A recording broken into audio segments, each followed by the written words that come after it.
Greetings, YouTube. I recently did a video that dealt with creating random magic items on the fly using a list of 10,000 magical abilities.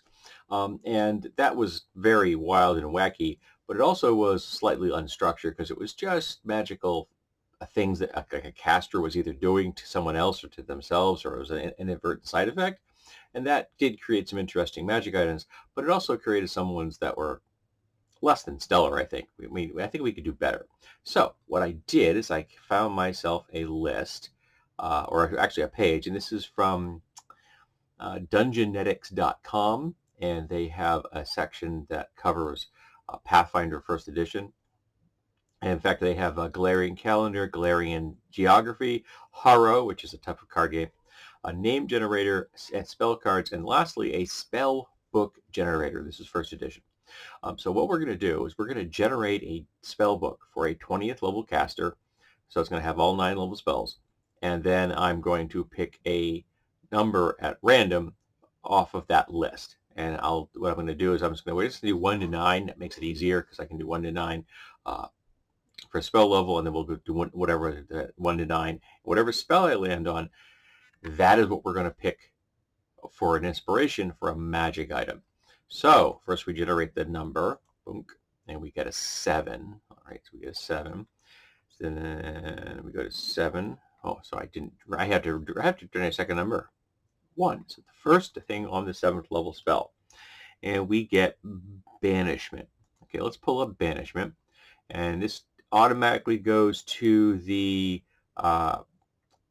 D20PFRSD.com, which is a nice little page, and I've purchased stuff from them in the past.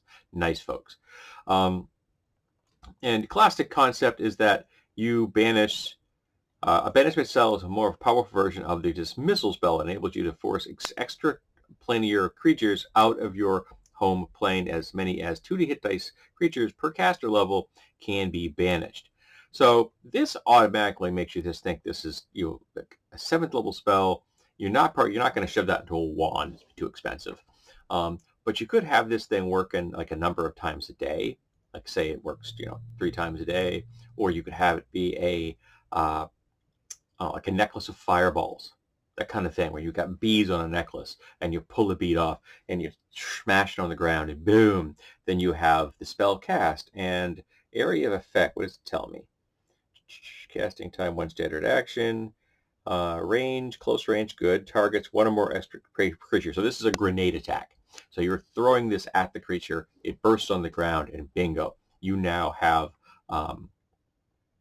hopefully banish that creature to the nether realms. We're going to generate a second spell book just for, so I don't, here we go, just so I'm not going to be cheating on that one. So we're going to generate 2 numbers, 5 and 4. All right, so 5th level and the 4th spell, 1, 2, 3, 4. And which is the Curse of Disgust. I have never heard of this one before. This is an enchantment, emotion, mind affecting. Casting time standard action, verbal and symbolic. Range close, target 1 creature, duration permanent.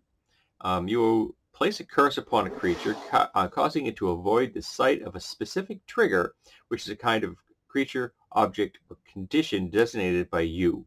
When the target is within 30 feet of a trigger and is aware of the trigger, it gains the sickened condition and feels an urge to leave. Now, here we go. This is a very powerful spell. Put it on an item. Now, it is 5th level, so again, I kind of think that's, I don't want that a multicasting thing, but you have it a limited issue, and I think you want something that's very subtle for this, because you the person using this item, and you want to be able to aim hit a target and the target not be aware of it. So it's going to be something I think that isn't going to want to be flashy. So I'm thinking ring. So you got a ring. Yeah, I'll do it this way because I don't know why I always cross my arms this way. I don't really think about it.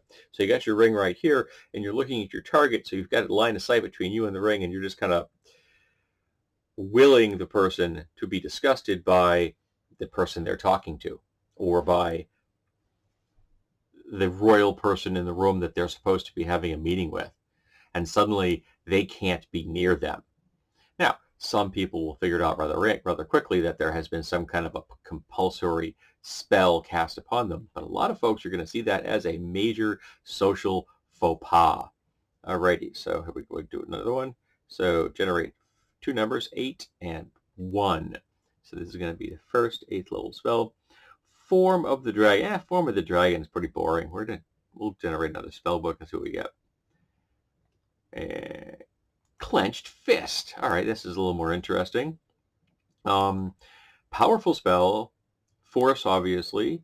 Also falls into the strength domain if you're going to be using it for a divine casting. The spell functions as a interposing hand, except that the hand can also push or strike one opponent that you select. The floating hand can move as far as 60 feet. It can be attack the same round. All right, so the component for this is a leather glove. So obviously that lends itself to a magic item, a pair of gloves like this. And so this is a powerful spell, it's an 8th level spell. This could maybe have a very limited number of juices per day, but since this is going to be someone investing money into a set of powerful gloves that does this, you don't want them to be only usable for this. So I would have these gloves also allow them to do less impressive versions of telekinetic power, but much more readily. So for example, Mage Hand at will. So you can just use this, you can use these gloves to just do things at a distance, which is really important if you are working with some volatile chemicals or components. This means that you can actually handle stuff that you don't want to touch. For example, off the top of my head, organic mercury.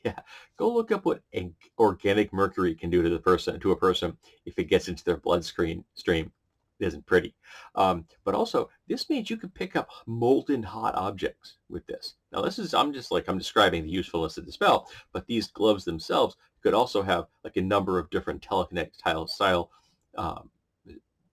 magical abilities all wound into the idea of moving things with your hands. So I kind of like that idea. I like the idea of the glove for a magic item. So I think I've done 4. We'll do one more magic item for giggles. 4 and 3. So the 4th level spell, 3rd one in. Curse to 2-dimensional. Okay, this is Enervation. Necromancy, one standard action, verbal and semantic, close, ray of negative energy, instantaneous, saving throw. So you point your finger and fire a black ray of energy. That's cool and all, but it's a little boring. So let's generate another spell book. So we get a different 4/3. 1, 2, 3. It's Dimensional Door. Now, obviously, Dimensional Door is a useful spell. Now, the first thing that comes to me is boots. So boots that allow a person to use the Dimensional Door ability, and depending on how powerful the boots are, would dictate how often you can use them. Like, for example, I know that there are teleportation boots that are 3 times per day, and teleportation is a really powerful spell. Dimension Door is shorter. It is 400 feet plus 40 feet per level of the caster. So whoever made the thing can. So you could be looking at someone. You can be 800, 1,000 foot range, which is much shorter than teleportation. So I think it should be usable more than 3 times a day. I'm going to peg it at, so we'll say 9, because it's much more limited. Essentially, you're doing line of sight kind of situation, but it's also allowing you still to have a great deal of combat control of a situation, not to mention the everyday ordinary utility of being able to just dimension yourself, door for yourself from one point to another without having to be concerned about the intervening distance. This particularly would be useful for someone that isn't a spellcaster. Think how useful this would be for a cat burglar or for a fighter.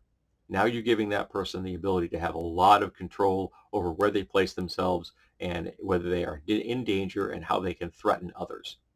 And if you're trying to escape from somebody and you're running across your classic running across the rooftops, and suddenly you're running across the rooftop that is in that block over there, your pursuers are not going to catch you. Um, so that could be very cool. So just some random magic items. I had no particular reason to do this.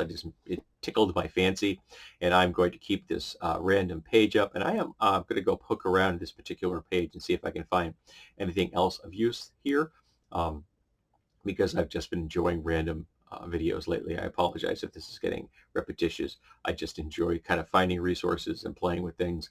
And I am filming this in the run-up to the midterm elections in the U.S.